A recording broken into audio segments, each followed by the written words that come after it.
Suginlan ko kamo, akong mga apo, sa mga panahon, sa akong kabatanon, o sa ako kamembro, sa katipunero, ang amo nga kaisog na bantog kaayo.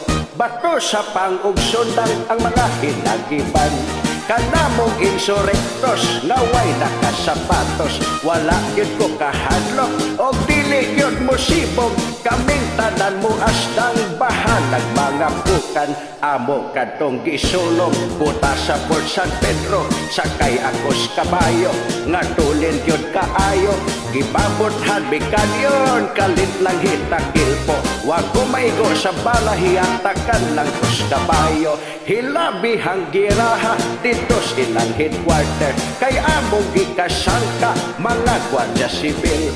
Gitionan ko kanyon, sakat silang bungoton, misinggit siya o figo, mikagarwa kabuto.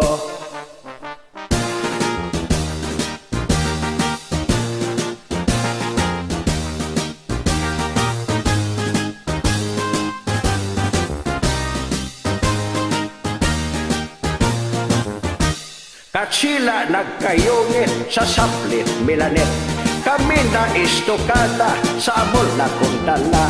Iya akong giwintan, naigo ako sa dughan, ako siyang giloksuan, gipahit ko ang dalonggan, misyagit siya karamba, nagyaw-yaw o purbida, ang kansila ni dagan, nagpanawag og tabang, kay wakman ko natagbaw, gigugod kong hiapsan, apan sa kakutas kaming duha gikuyapan, apan sa kakutas kaming duha